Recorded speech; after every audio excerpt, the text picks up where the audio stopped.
This is what the Starbucks logo would look like from behind.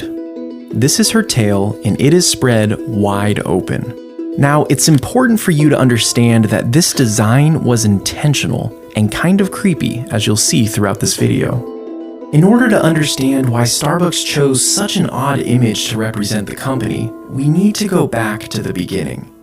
It was 1971, and the founders, inspired by Moby Dick, chose the name Starbucks. With Seattle being a port city and their coffee coming in on ships, they wanted their brand to be related to the sea. Next on their list was to find a logo.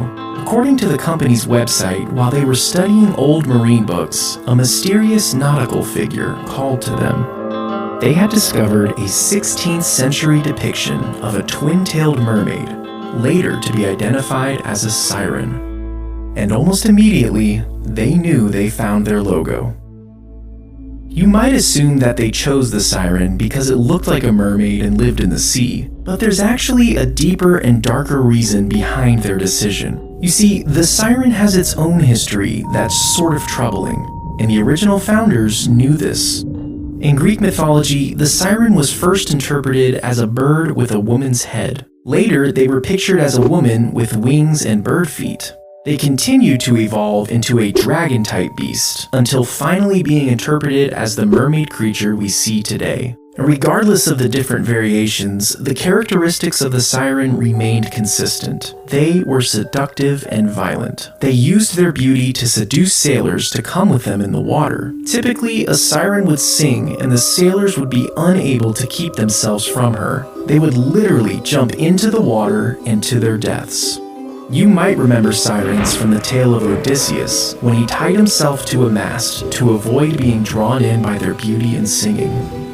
But wait, what does this have to do with Starbucks? Didn't they just choose the siren because it looked like a mermaid? Well, look at the first logo.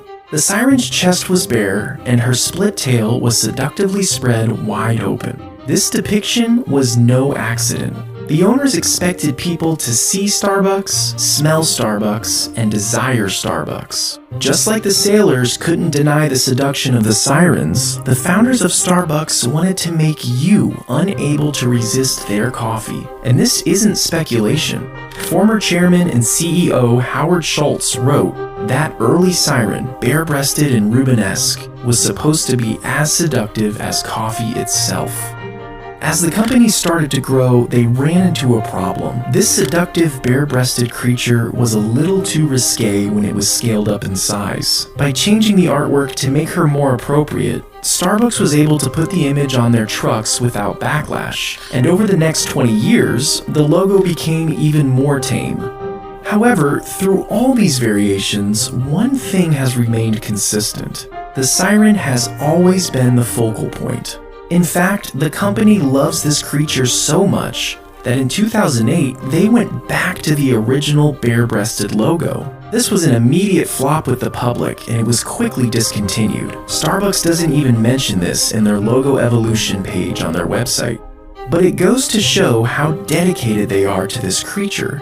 And you might think that seduction and irresistibility make for a creepy marketing strategy. But at the end of the day, it is working.